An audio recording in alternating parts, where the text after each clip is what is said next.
vimos en la lección anterior por qué los mapas de calor o matrices de riesgo son una herramienta muy deficiente para evaluar los riesgos de un proyecto. La alternativa obvia a un análisis de riesgos cualitativo es entonces un análisis de riesgos cuantitativo. Algunos piensan que se requiere de software sofisticado y conocimientos avanzados de estadística para realizar correctamente un análisis de riesgos cuantitativo de un proyecto. Vamos a demostrar en este video que hacer esto no es nada complicado y que se puede realizar completamente con solo el Excel. La herramienta más popular para hacer un análisis de riesgos cuantitativo se llama simulación de Monte Carlo. Vamos a explicar esta herramienta con un ejemplo en Excel. El corazón de la simulación Monte Carlo es la capacidad de generar números aleatorios. En lenguaje sencillo, un número aleatorio es aquel que es generado por un proceso en que no se pueda predecir razonablemente cuál va a ser su valor. Excel tiene una función que hace esto. Es la función rand o aleatorio. Es una función volátil. Es decir, cada vez que se recalcula el Excel, se generará un número aleatorio entre 0 y 1. Observe cómo cada vez que se recalcula o se teclea F9, se genera un nuevo número aleatorio imposible de predecir con anticipación.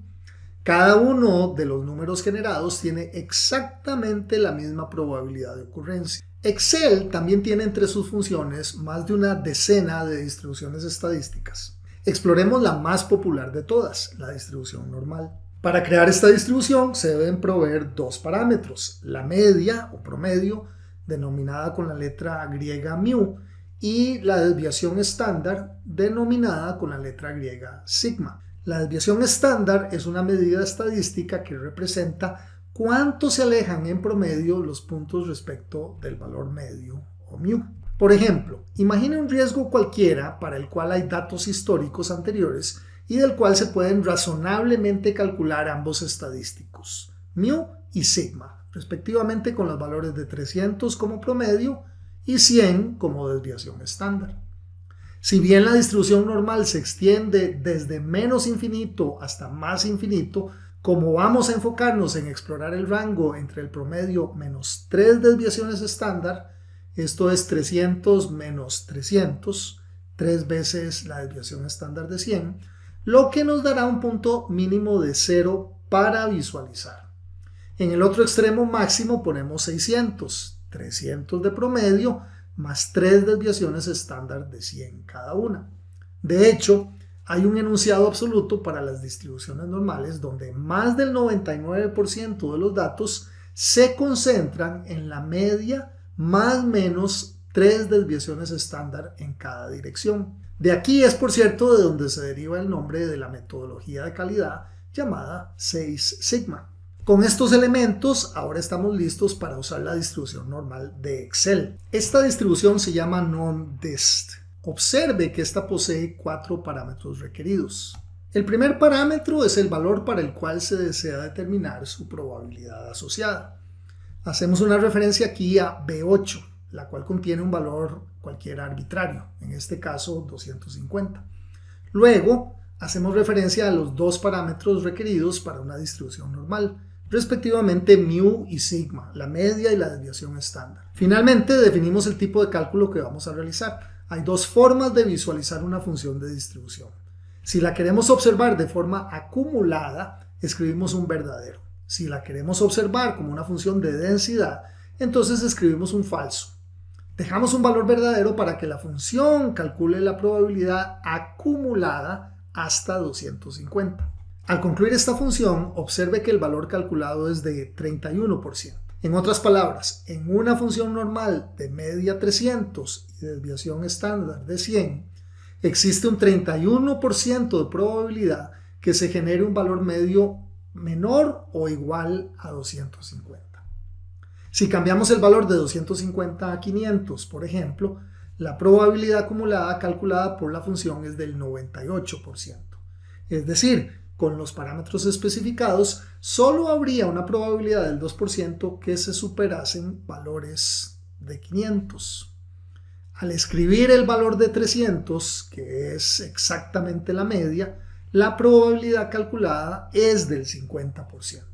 Como la distribución normal es simétrica, el 50% de sus valores probables son menores que su promedio y por ende el 50% de sus valores probables son mayores que su promedio. Esto no sucede necesariamente igual en las distribuciones que no sean simétricas. También hay una función de Excel que puede generar números aleatorios entre un rango acotado. Al definir un valor mínimo y máximo, cada recálculo de Excel genera en este ejemplo números aleatorios entre 0 y 600. Esta es la función aleatorio.entre, la cual vamos a definir aquí para generar números aleatorios entre el 0 y el 600. Esta función hace uso de los límites mínimos y máximos de visualización de la función que definimos anteriormente. Recuerde que la función normal genera números desde menos infinito hasta más infinito, pero nos concentraremos solo en observar el rango central desde la media y hasta 3 desviaciones estándar en cada dirección. Cada vez que tecleo F9 para recalcular, se generan números aleatorios entre el 0 y el 600, todos con igual probabilidad de ocurrencia. De esta forma, en la próxima celda definimos otra función normal para los números generados aleatoriamente en este rango. En la celda siguiente, B10, ahora definimos otra función de distribución normal que genera la probabilidad acumulada de este número aleatorio entre rangos generado, tomando en cuenta los parámetros de 300 como media y 100 como desviación estándar. Para que esta función genere una probabilidad acumulada, insertamos un valor verdadero en el cuarto parámetro requerido por esta función. Cada vez que digitemos recálculo, la celda B9 generará un número aleatorio entre 0 y 600 y la celda B10 generará la correspondiente acumulación normal hasta ese punto. Cada recálculo o F9 corresponde en la jerga de simulación a una iteración. En esencia, una simulación es un conjunto de muchas iteraciones. Es decir, generamos un número aleatorio, luego le asignamos una probabilidad según esta distribución, en este caso una distribución normal, y repetimos este proceso muchas veces. Esto es lo que se ha hecho a partir de la línea 15. Se han generado 500 números uniformemente separados entre el 0 y el 600 en la columna A. En la columna B se le genera a cada uno de estos números su correspondiente función normal. Esto genera el gráfico acumulado que observamos en el centro. Si cambiamos los parámetros de media y desviación estándar, el gráfico cambia en su eje horizontal, aunque esencialmente mantiene su forma de distribución normal. Si en vez de observar las funciones normales calculadas de forma acumulada, sino más bien para crear una curva de densidad, esta se vería como la curva acampanada que tradicionalmente denota la muy popular distribución normal. Retornaremos a los parámetros del ejercicio con μ igual a 300 y sigma igual a 100. Retornemos también a una visualización acumulada. A partir de la línea 518 he recreado el mismo ejercicio de generar muchos números aleatorios en el rango entre 0 y el 600. Pero esta vez no son uniformemente separados para el rango, sino más bien son generados aleatoriamente por la función aleatorio-entre. El punto oscilante en el gráfico derecho de simulación muestra dónde se posicionará tal punto acumulando su probabilidad de acuerdo a la distribución normal que estamos utilizando. Cada vez que recalculo, el punto se posiciona en otro punto del espacio probabilístico. Dos muestras aleatorias en vez de una solamente empezarían a oscilar así a lo largo del espacio acumulado. Las primeras 10 muestras, también llamadas iteraciones, empiezan a dibujar una curva acumulada tal y como la que teóricamente se empieza a ver. Con 100 iteraciones es clara la semejanza en la forma de la curva teórica, la de la izquierda generada con puntos uniformemente separados y la de la derecha generada por números aleatoriamente generados en el rango especificado. Cada recálculo, un conjunto de 100 distintas iteraciones, se posicionarán a lo largo de la curva. Al incrementar un orden de magnitud entre 100 y 1000, ya la curva simulada o creada a partir de números aleatorios prácticamente iguala a la curva teórica.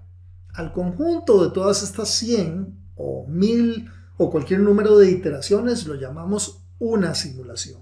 Esto se llama convergencia. Cuando el número de iteraciones es lo suficientemente alto como para que una curva iterada a partir de números aleatorios asemeja lo suficientemente bien a una curva teórica preexistente, decimos que el proceso de simulación ha convergido. Muchas iteraciones convergen en una simulación. De hecho, pareciera ser que, al menos gráficamente, no se logra una mayor precisión gráfica o convergencia al pasar de 1000 recálculos o iteraciones a 10.000. Llega un momento en donde el añadir más iteraciones no agrega significativamente en la precisión del modelo. Una forma alternativa para determinar cuántas iteraciones requiero para converger es fijarse en los estadísticos de interés. La celda B13 calcula el promedio generado con el número de iteraciones especificado. Con solo 100 iteraciones, si bien la curva dibujada de la derecha ya se ve convergida, se puede observar que al recalcular esta media, las diferencias absolutas y porcentuales respecto de la media teórica son más significativas. Observe cómo estas variaciones disminuyen al pasar de 100 a 1000 iteraciones. Evidentemente, al pasar a 10.000 iteraciones, las variaciones relativas en cuanto a la media teórica de aquella que se está generando con este número de muestras será, en la gran mayoría de los casos, inferior a un 1%. Este es el punto de convergencia que, obviamente, requiere de la definición de qué tan preciso queremos ser en nuestros cálculos.